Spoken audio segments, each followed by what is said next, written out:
റവാഡ ചന്ദ്രശേഖരനെ പുതിയ DGP-ആയി നിയമിച്ചതിനെ പരോക്ഷമായി വിമർശിച്ച് P. ജയരാജൻ.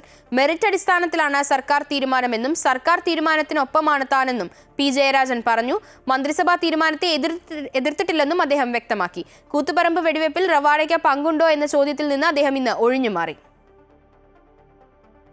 ഞാൻ കൃത്യമായിട്ട് റവാഡ ചന്ദ്രശേഖരനെ നിശ്ചയിച്ചുകൊണ്ടുള്ള ആ മന്ത്രിസഭാ തീരുമാനത്തെ അനുകൂലിച്ചുകൊണ്ടാണ് പറഞ്ഞിട്ടുള്ളത്.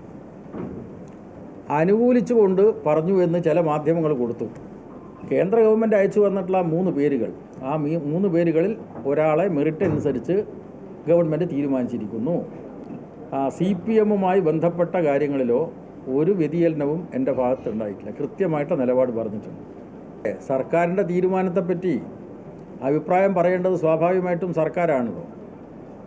മാധ്യമ സുഹൃത്തുക്കൾ ചോദിച്ചു പാർട്ടി എന്ന നിലയ്ക്ക് അഭിപ്രായം പറയേണ്ടത്. അപ്പോൾ സ്വാഭാവികമായിട്ടും പാർട്ടിയല്ലല്ലോ ഗവൺമെൻറ്റിനോട് ഇത് നിർദ്ദേശിക്കേണ്ടത്. ആ കാര്യമാണ് ഞാൻ പറഞ്ഞത്. അത് ഈ ചോദ്യം നിങ്ങളിപ്പോൾ ആവർത്തിക്കേണ്ട ആവശ്യമില്ല. ഈ ചോദ്യം അവിടെ നിന്ന് ചോദിച്ചിട്ടുണ്ട്. ആ ചോദ്യം ആ ചോദ്യത്തിന് ഞാൻ അന്ന് കൃത്യമായി മറുപടി പറഞ്ഞിട്ടുണ്ട്. ആ മറുപടി ഫേസ്ബുക്കിൽ നിങ്ങൾക്ക് കാണാം എന്നതാണ് പറഞ്ഞത്. ഞാൻ എന്നെക്കൊണ്ട് അതെ അത് നിങ്ങളുടെ അജണ്ടയൊന്നും എൻ്റെ അടുക്ക നടക്കില്ല.